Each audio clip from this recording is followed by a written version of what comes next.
Welcome all to today's class on tribunals. This is for Administrative Law Dr. K. Sangeeta. Introduction. In administrative law, the term tribunal is used in a significant sense, reference only to adjudicatory bodies which lie outside the sphere of ordinary judicial system. Technically, in India, judicial powers are vested with the courts, which aim to safeguard the rights of the individual and promote justice. Therefore, to institute an effective system of judiciary with fewer complexities, the judicial powers are delegated to administrative authorities, thus giving rise to administrative tribunals or administrative adjudicatory bodies, which holds quasi-judicial features. The concept of tribunalization came into existence in India with the establishment of Income Tax Appellate Tribunal before the independence of the country. After independence, a need was being felt for resolving administrative dispute with flexibility of speed. The core objective of tribunalization was to provide specialized and speedy justice to the people. After the drafting of the Indian Constitution, several rights for the welfare of the individuals were guaranteed by the Constitution.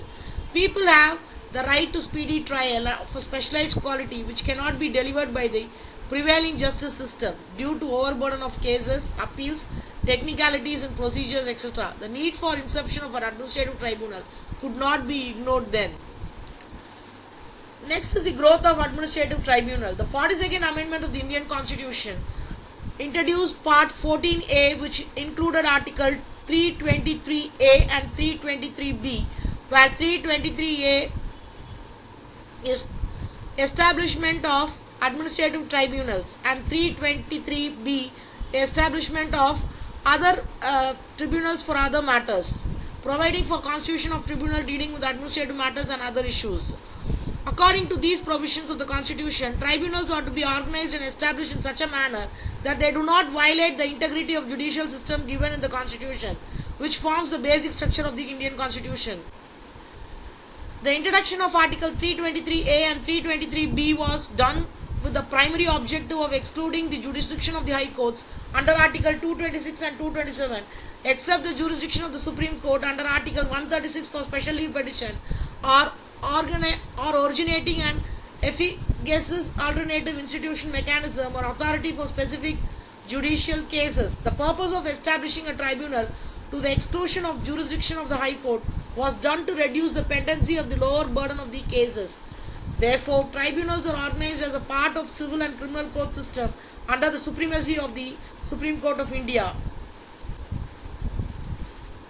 From a functional point of view, an administrative tribunal is neither an exclusively judicial body nor an absolute administrative body, but somewhere it is between the two. This was said in a Supreme Court case. That is why the administrative tribunal is also called as quasi-judicial body. Characteristics of administrative tribunal. Administrative tribunal must have statutory origin. They must be created by any statute. They must have some features of the ordinary courts but not all. An administrative tribunal performs a quasi-judicial or judicial function and it is bound to act judicially in every circumstances. They are not adhered by the strict rules of evidence or procedure. Administrative tribunals are independent and not subjected to any administrative interference in the discharge of judicial or quasi-judicial function. In the procedural matter, an administrative tribunal possesses the power of the court to summon witnesses, to administer oath, to compel the production of documents, etc. These tribunals are bound to abide by the principles of natural justice. Fair, openness, impartial act is indispensable requisite of an administrative tribunal.